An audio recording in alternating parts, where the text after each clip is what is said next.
कोई इन्हें भोले बाबा कहता है, तो कोई शिव, तो कोई शंकर। देवों के देव महादेव का ध्यान कई नामों से किया जाता है, लेकिन आपने कभी ये जानने की कोशिश की है कि आखिर वास्तविकता में शिव कौन है? नहीं की तो कोई बात नहीं। आइए हम इस वीडियो के जरिए आपको बताते हैं कि वास्तविकता में भोलेनाथ का स्वरूप क्या है और शिव का वास्तविक अर्थ क्या है। द डिवाइन टेल्स पर आप सभी का एक बार फिर से स्वागत है। भारतीय आध्यात्मिक संस्कृति के इस सबसे अहम देव महादेव शिव के बारे में कई गाथाएं और दंत कथाएं सुनने को मिलती हैं। क्या वे भगवान हैं या वे हिंदू संस्कृति की कल्पना है या फिर शिव का एक गहरा अर्थ है जो केवल उन्हीं के लिए उपलब्ध है जो सत्य के खोजी हैं। दुनिया में लोग जिसे भी दिव्य मानते हैं उसका वर्णन हमेशा अच्छे रूप में ही करते हैं, लेकिन जब आप शिव पुराण को पूरा पढ़ेंगे तो आपको उसमें कहीं भी शिव का उल्लेख अच्छे या बुरे के तौर पर नहीं मिलेगा। उनका जिक्र सुंदर मूर्ति के तौर पर हुआ है जिसका अर्थ सबसे सुंदर है, लेकिन इसी के साथ शिव से ज्यादा भयावह भी कोई और नहीं हो सकता। तो आइए मिलकर जानते हैं कि कौन है शिव द डिवाइन टेल्स के इस अध्याय में। शिव संस्कृत भाषा का शब्द है जिसका अर्थ है कल्याणकारी या शुभकारी। यजुर्वेद में शिव को शांति दाता बताया गया है।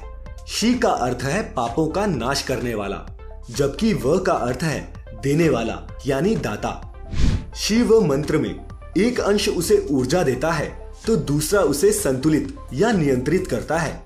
दिशाहीन ऊर्जा का कोई लाभ नहीं है, वह विनाशकारी हो सकती है। इसलिए जब हम शिव कहते हैं तो हम ऊर्जा को एक खास तरीके से एक खास दिशा में ले जाने की बात करते हैं। क्या है शिवलिंग? शिव की दो काया है, एक वह जो स्थूल रूप से व्यक्त किया जाए, दूसरी वह जो सूक्ष्म रूपी लिंग के रूप में की जाती है। शिव की सबसे ज्यादा पूजा लिंग रूपी पत्थर के रूप में ही की जाती है। लिंग शब्द को लेकर बहुत भ्रम होता है। संस्कृत में लिंग का अर्थ है चिन्ह, इसी अर्थ में यह शिवलिंग के लिए इस्तेमाल होता है। शिवलिंग का अर्थ मात्र शिव का चिन्ह है। शिव, शंकर, महादेव। शिव का नाम शंकर के साथ जोड़ा जाता है। लोग कहते हैं शिव शंकर भोलेनाथ। इस तरह अनजाने ही कई लोग शिव और शंकर को एक ही शक्ति के दो नाम बताते हैं। असल में दोनों की प्रतिमाएं अलग अलग आकृति की हैं। शंकर को हमेशा तपस्वी रूप में दिखाया जाता है। कई जगह तो शंकर को शिवलिंग का ध्यान करते हुए भी दिखाया जाता है। शिव ने सृष्टि की स्थापना, पालना और विनाश के लिए ब्रह्मा, विष्णु और महेश नामक तीन सूक्ष्म देवताओं की रचना की है। इस तरह शिव ब्रह्मांड के रचयिता हुए और शंकर उनकी एक रचना। भगवान शिव को इसीलिए महादेव भी कहा जाता है।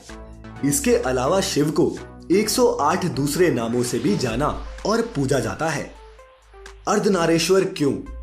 शिव को अर्धनारेश्वर भी कहा गया है। इसका अर्थ ये नहीं है कि शिव आधे पुरुष हैं या उनमें संपूर्णता नहीं, बल्कि वे शिव ही हैं जो आधे होते हुए भी पूरे हैं। इस सृष्टि के आधार और रचयिता यानी स्त्री पुरुष शिव और शक्ति के ही स्वरूप हैं। दोनों ही एक दूसरे के पूरक हैं। नारी प्रकृति है और नर पुरुष। प्रकृति के बिना पुरुष और पुरुष के बिना प्रकृति बेकार है। दोनों का एक अटूट संबंध है।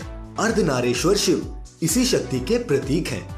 आधुनिक समय में स्त्री पुरुष की बराबरी पर इतना जोर है, उसे शिव के इस स्वरूप में बखूबी देखा और समझा जा सकता है। ये बताया जाता है कि शिव जब शक्ति युक्त होता है तभी समर्थ होता है। शक्ति के अभाव में शिव शिव ना होकर शव रह जाता है। नीलकंठ क्यों? अमृत पाने की इच्छा लिए जब देवदानव मंथन कर रहे थे तभी समुद्र से कालकूट नामक भयंकर विष निकला। उस विष की अग्नि से 10 दिशाएं जलने लगी। समस्त प्राणियों में हाहाकार मच गया। देवताओं और दैत्यों सहित ऋषि, मुनि, मनुष्य, गंधर्व उस विष की गर्मी से जलने लगे। देवताओं की प्रार्थना पर भगवान शिव विषपान करने के लिए तैयार हो गए। उन्होंने भयंकर विष को हथेलियों में भरा और भगवान विष्णु का स्मरण कर उसे पी गए। भगवान विष्णु अपने भक्तों के हर संकट को हर लेते हैं। उन्होंने उस विष को शिवजी के गले में ही रोककर उसका प्रभाव खत्म कर दिया। विष के कारण भगवान शिव का कंठ नीला पड़ गया और वे संसार में नीलकंठ के नाम से प्रसिद्ध हुए। बोले बाबा, शिव पुराण में एक शिकारी की कथा है। एक बार उसे जंगल में देर हो गई, तब उसने एक बेल वृक्ष पर रात बिताने का निश्चय किया। जगे रहने के लिए उसने एक तरकीब सोची। वह सारी रात एक एक पत्ता तोड़कर नीचे फेंकता रहा। कथानुसार बेल के पत्ते शिव को बहुत प्रिय हैं। बेल वृक्ष के ठीक नीचे एक शिवलिंग था। शिवलिंग पर प्रिय पत्तों का अर्पण होते देख भगवान शिव प्रसन्न हो उठे, जबकि शिकारी को अपने शुभ काम का एहसास ही ना था। उन्होंने शिकारी को दर्शन देकर उसकी मनोकामना पूरी होने का वरदान दिया। इसी बोलेपन के कारण भगवान शिव को भोलेनाथ भी कहा जाता है। कथा से ये साफ है कि शिव कितनी आसानी से प्रसन्न हो जाते हैं।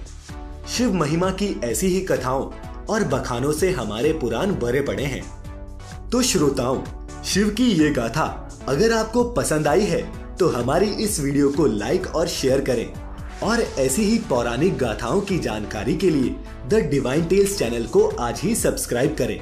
साथ ही साथ आप हमारे Facebook page the divine tales पर भी हमें फॉलो कर सकते हैं। आज के लिए इतना ही। आपका बहुत बहुत शुक्रिया।